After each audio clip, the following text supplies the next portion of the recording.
exemple, c'est mettre avec des disciples. On pense souvent à Platon, qui était le disciple de Socrate. Alors, aujourd'hui, je ne vais pas parler de... mais je trouve que le terme disciple est intéressant.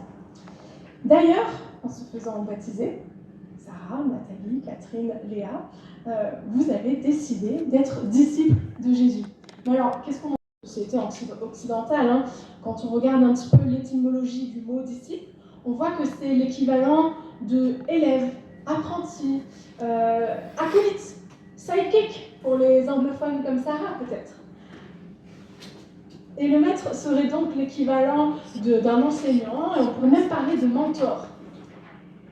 La relation d'un mentor avec son disciple peut réellement être transformatrice, je pense. Si le mentor il est bienveillant, son impact peut être fort. Et je vais vous lire une citation d'un grand spécialiste de la sociologie des religions du XXe siècle, qui s'appelle Joachim Wack.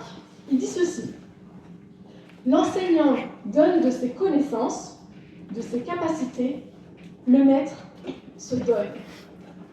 C'est intéressant. Différent. Et personnellement, je trouve que ce type de relation est particulièrement visible dans la saga des films de science-fiction, Star Wars. Vous me connaissez, j'aime bien faire des références aux films, je vais en faire pas mal, parce que je le vois vraiment dans la relation Jedi, une sorte de chevalier, avec son padawan, le disciple qui le suit partout et qui prend exemple sur lui. Pour moi, la figure ultime du mentor, c'est Obi-Wan Kenobi. C'est lui qui transpire à la fois la sagesse, la responsabilité, la force. Donc, cette figure de l'élève peut nous aider aujourd'hui à nous projeter dans un type de relation qu'on peut avoir avec Dieu, et plus particulièrement avec Jésus, quand on est chrétien. D'ailleurs, beaucoup de gens de l'époque de Jésus le considéraient comme un enseignant. Et cet après-midi, j'aimerais vous partager 3 autres figures qui, cette fois-ci, viennent de la Bible, 3 modèles de disciples, 3 images qui montrent une possible relation à Dieu.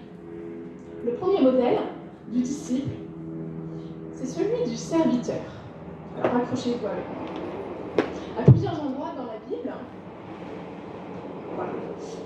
on voit que Dieu nous invite à être comme des serviteurs, servants de lui.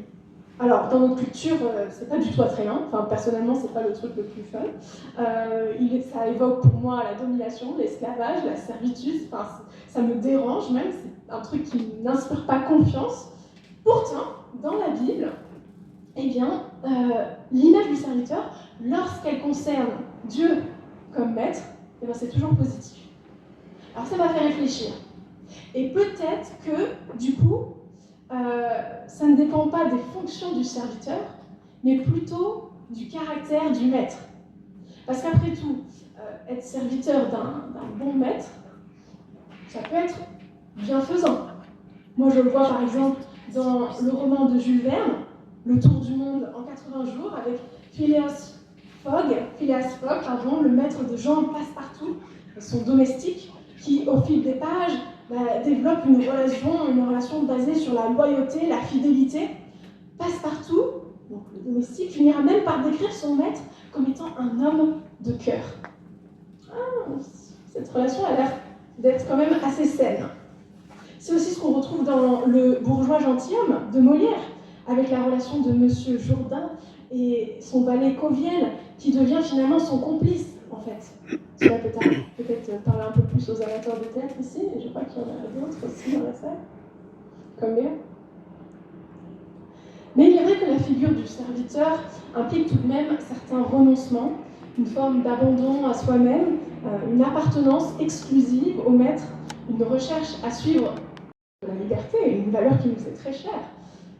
Voilà pourquoi je pense qu'il faut se poser la question, comment on conçoit la volonté de Dieu? Grosse question, n'est-ce pas? Comment concevoir ce que Dieu veut pour nous, pour notre monde? Et si on est honnête, allez, je suis encore honnête cet après-midi, la volonté de Dieu, elle nous paraît souvent coûteuse, difficile à vivre, loin de tous les plaisirs qu'on peut imaginer, qu'on peut avoir sous le soleil. Mais est-il pensable que Dieu veuille que nous soyons heureux?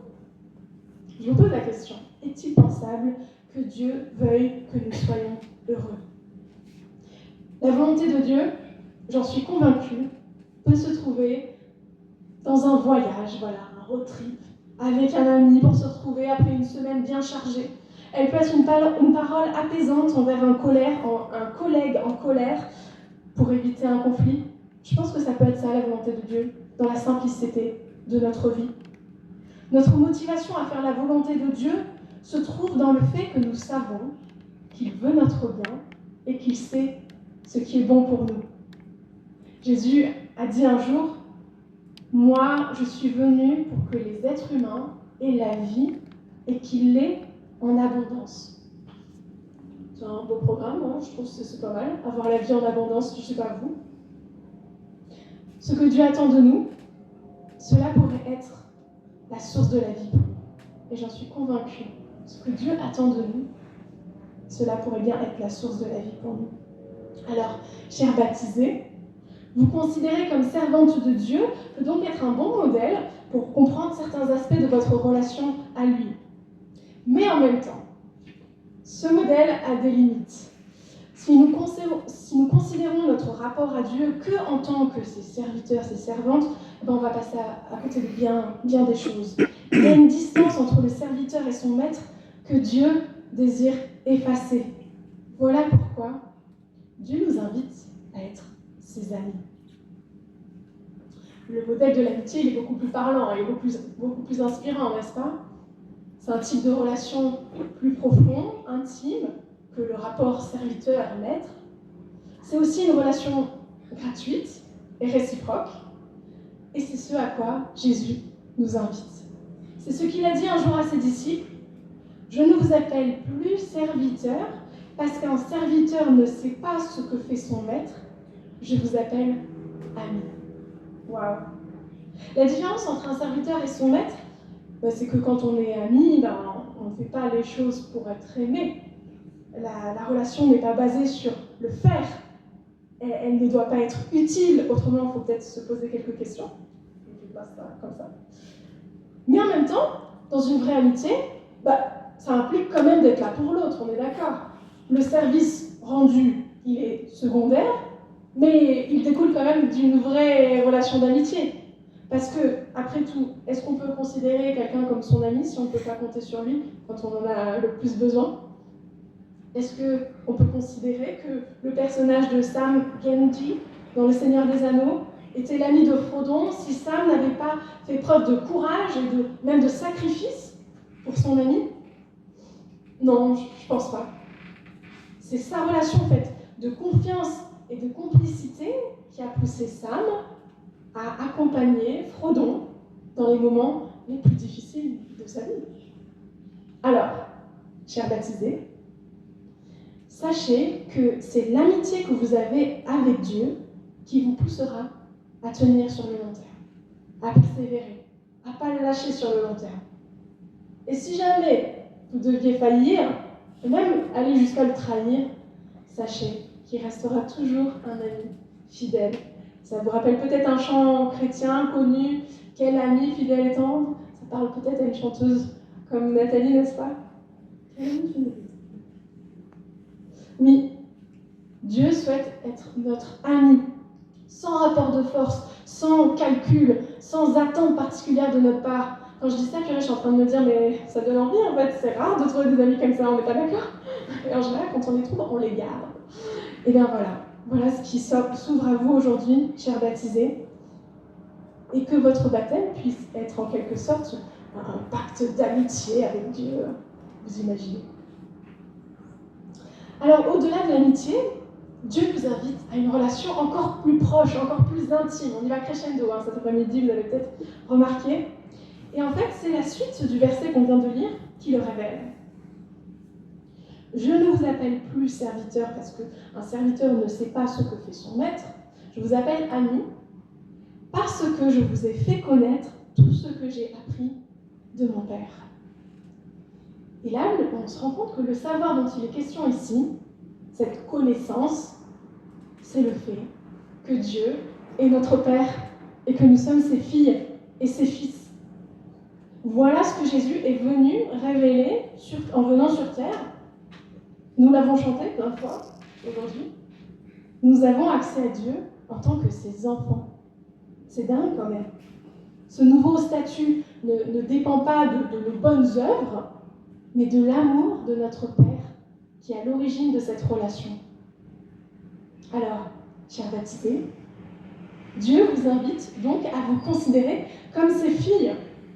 Alors, il ne s'agit pas d'un lien de sympathie, hein, c'est vraiment un lien de filiation. On est bien entendu, on est bien d'accord, c'est bien entendu un lien spirituel. Et il est possible grâce à Jésus, lui-même, Fils de Dieu, qui est venu dans notre monde en tant qu'homme pour que d'autres êtres humains puissent devenir enfants de Dieu. C'est même fou cette histoire. Je m'entends parler. Vous imaginez que grâce à Jésus, nous découvrons que le regard que Dieu porte sur Jésus, c'est le même qu'il porte sur nous. Grâce à Jésus, le regard que Dieu porte sur Jésus, c'est le même que celui qu'il porte sur nous. Et le regard d'un parent, alors je suis peut-être un petit peu en retard, en effet, voilà. Le regard d'un parent sur un enfant influence tellement son identité. Catherine pourrait nous en parler pendant des heures, je pense, en tant que psychologue. Eh bien, Dieu est ce Père qui a un regard valorisant sur nous. Il nous connaît parfaitement. Il sera toujours là pour nous, même dans les moments les plus durs de la vie. En rédigeant tout ça, cette description m'a fait penser au film très touchant « La vie est belle ». Vous l'avez peut-être vu, de Roberto Benigni. Pendant la Seconde Guerre mondiale, un père et son fils, tous les deux juifs, se retrouvent dans un camp de concentration allemand. Au sein de l'horreur ultime, on peut le dire, on voit un père qui protège son enfant et qui l'aide à traverser ce cauchemar jour après jour. Chers baptisés, Dieu veut être ce Père qui vous protège, qui vous donne espoir quand il n'y en a plus. Il veut être la source de votre force et de votre persévérance dans un monde parfois hostile à la foi. Il veut vous aider à voir la beauté, même dans les moments les plus durs, les plus sombres de la vie. Alors je ne sais pas sous quel jour vous voyez Dieu, vous personnellement, mais la Bible nous propose ces 3 modèles de relation que nous pouvons avoir avec lui. Bien entendu, notre relation peut fluctuer d'un modèle à un autre, selon les périodes de la vie, selon même les moments de la journée. Parfois, Dieu peut nous paraître un inconnu, un sage, inaccessible, un distributeur automatique, et qui en demande plein de choses. Voilà pourquoi la Bible utilise ces images plus positives de relations. Et comme tout bon enseignant, eh bien Jésus nous a montré dans sa propre vie comment vivre ces modèles en les vivant lui-même dans sa relation à Dieu et aux autres. The modèle. Jésus s'est montré comme un serviteur de Dieu et des autres. Bien qu'il était un maître pour ses disciples, je l'ai dit, il a montré l'exemple en les servant parce qu'il n'est pas venu pour être servi, mais pour servir.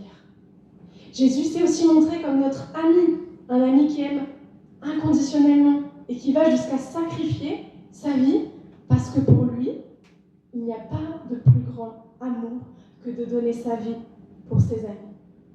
Enfin, Jésus s'est montré comme le Fils de Dieu et notre frère à tous. Un chrétien dans la Bible en parle ainsi. Jésus, qui rétablit la relation à Dieu pour tous les êtres humains, et ceux qui ont été rétablis dans leur relation à Dieu, ont tous le même Père. C'est pourquoi Jésus n'a pas honte de les appeler ses frères et ses sœurs. Nous sommes les frères et les sœurs de Jésus. Wow. Alors pour conclure, chers baptisés, alors que votre marche avec Dieu en tant que son disciple commence officiellement aujourd'hui, vous pouvez regarder à Jésus pour qu'il vous inspire à vivre une relation faite de fidélité et de proximité.